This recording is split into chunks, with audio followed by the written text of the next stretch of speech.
Look, I don't know who needs to hear this, but your life can change extremely, extremely quickly. I'm just out here fishing, it's about to rain, and hopefully I can catch a fish. However, literally 3 years ago, I wouldn't have thought I would just be chilling out on a Sunday afternoon, fishing, and just enjoying the coast. Where I was I was literally driving headfirst into becoming a deputy principal. I was in a program called the Fast Stream program, which is a fast track to become a principal within 10 years. It was a funded program, very hard to get into. But really, within 24 hours, they gave me a choice. They said, within 24 hours, you have to choose where you are going to go next. And idea was I'll be there for 3+ years and be mentored by their principal. And I had 24 hours. I had about 10 schools across New South Wales to choose from, and I had to make that decision. And that's pretty insane. Just to go within 24 hours, where are you going to set up your life for the next few years?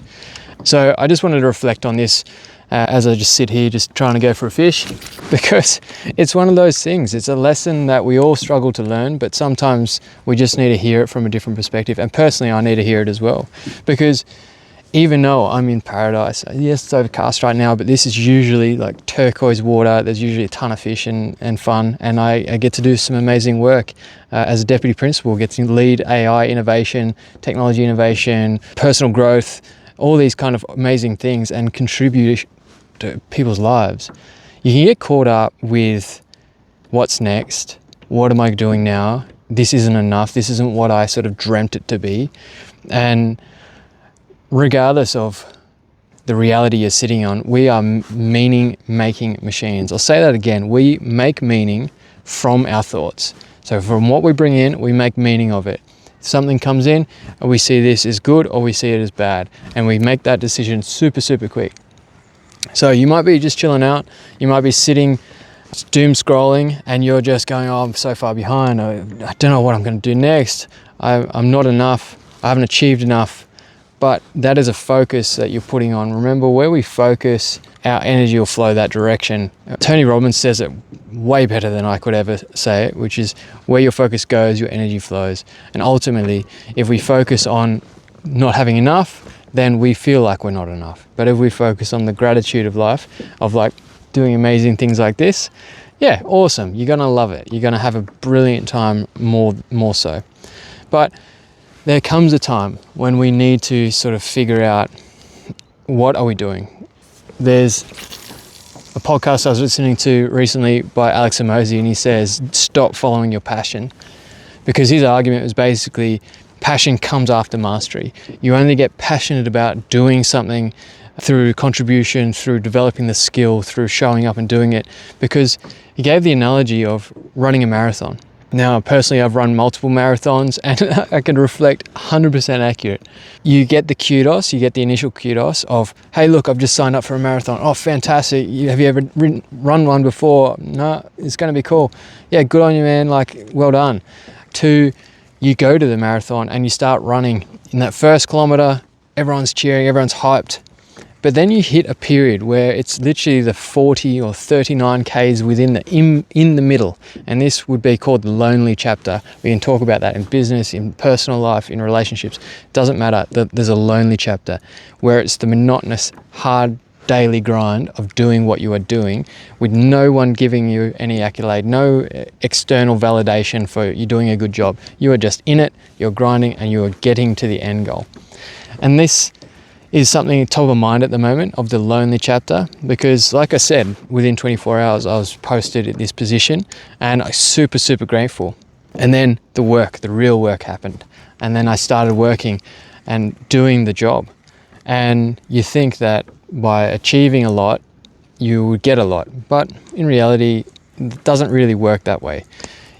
Like running a marathon, when you're in that grind, you're in your head, and you just need to keep saying, it'll get better. You keep going. Sometimes we have a lonely chapter where our expectations aren't necessarily getting met. So whether they business, whether they relationship, whether they're financial, it doesn't really matter, that our expectations for now might not be the reality of what we're expecting. So at the end of your marathon, you'll get again, people will just see you for that final sprint. People will just see you cheering and going hard for it. And that's awesome. You get the accolade, you get the recognition, you get that sort of external praise for all your effort towards the end. But they didn't see you struggle for the 39 Ks in between. So it's just a lesson that I wanted to reflect on at the moment, because life can change immediately. They change insanely quick. And recently I had a conversation, it was just so random. I had a conversation and with a complete stranger. I had only met them just an hour prior, and what they said sort of blew me away. It sort of checked me up a little bit, where we were talking away what we're doing and sort of reflecting, and out of nowhere she stopped and said, "You're right where you need to be." And I sort of just went, "Oh, wow, what do you mean?" And then she just repeated it, "You are right where you need to be." And for me at that time, I didn't realize it was something I needed to hear, that right now I'm in a point in my life where I am exactly where I should be. What I have is exactly what I should have. Where I am is exactly where I should be. And I'm super grateful for where I am. I get to spend time with my family. I get to do amazing things like this. I get to contribute in work environment and find the meaning of what I'm doing each day, regardless if it's starting to rain on me.